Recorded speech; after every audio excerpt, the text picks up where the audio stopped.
wonderful listeners. This is Shannon here with another Power Pop. Today, I am thinking about energetically letting go of things that are not yours. This week was, I want to say, really hard in my world, but it wasn't. And that's what this Power Pop is about. The people in my inner circle who are my nearest and dearest, many of them really struggled this week. Some of them lost jobs. Some of them lost relationships. Some of them lost actual people. All of that happened within a couple of days, which means there was a whole lot of emotion coming from those people towards me. And I, being a caring, compassionate person, I love these people. I hate that they're hurting, took on a lot of that emotion. Of course, I am very sad that jobs were lost and relationships were lost and people were lost, people I knew and liked and care about. There is definitely some of that emotion that is mine. I'm sad or I'm feeling compassion for sure. But I started to notice that I was feeling really weighed down. I was in deep grief.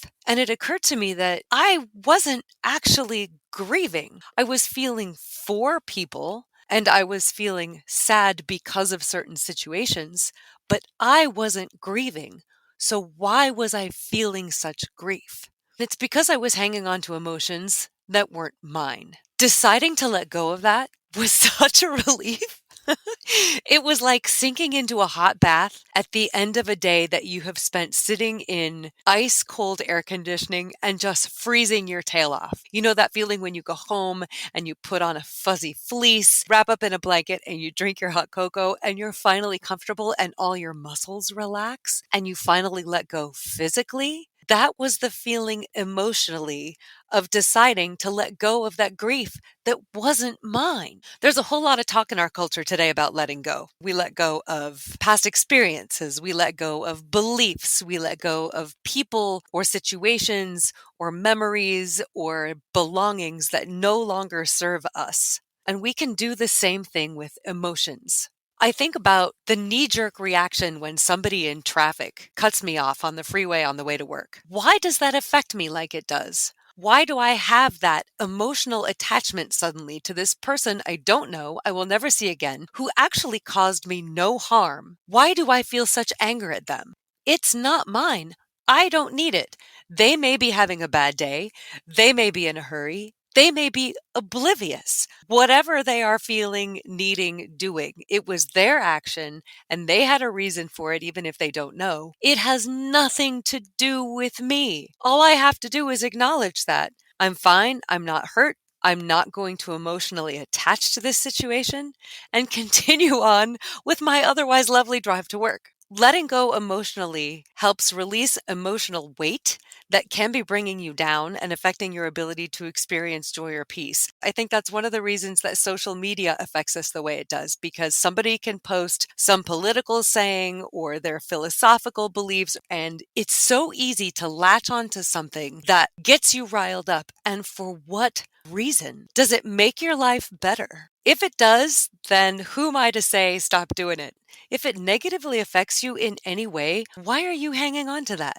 Staying attached emotionally to something that isn't yours can also affect your mental clarity. That's one of the conversations I had with myself this week. Why do I feel so muddy? Why do I feel so heavy? Because I was experiencing grief that wasn't even mine to experience. The second I realized that, yes, I'm sad. Yes, I feel really bad for these people in my life, but I'm not actually grieving. Letting that go meant that I can now be clear in my thoughts and actually be a better friend or family member or a coworker, because now I know exactly where I stand and what's going on for me, so I can be there for those other people. Being able to do that improves relationships, of course. It also allows people to have their own experiences. There is no reason to take on somebody else's emotions, and it can be kind of disrespectful to do that. Allow the people in your world to feel what they need to feel.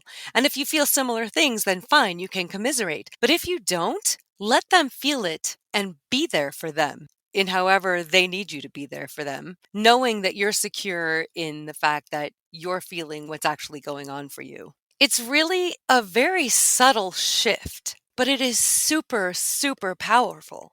Letting go of things you can't control and that don't serve you and that aren't yours means letting go of anxiety. It also teaches you to trust yourself, It can be very easy to get caught up in drama that isn't yours, and that gets really confusing. So, if you've flexed that muscle enough that you can tell which emotions actually belong to you and which emotions you're allowing to leak in from elsewhere, you build trust in yourself and you create greater control in your life. It means I get to pick where I put my emotional energy. And that's how you expand your life and build the life you want. It is a self empowering exercise. It means choosing peace over struggle. It is about releasing attachments to things that aren't yours and don't serve you, that can weigh you down or affect the direction that your life is going in. I've just noticed that over the past few days, after starting to think this way, I see the world a little bit differently now, and every situation feels a little bit more clear. Like I actually have a choice here. I don't have to go down this emotional path. I can choose to stay somewhat removed or to be invested to a certain degree, but I don't have to let my emotions control where the situation goes. It's made me a better friend. I think it's made me a better partner. And I think it's made me a better coworker, which is a lot to say for just the past 3 or 4 days.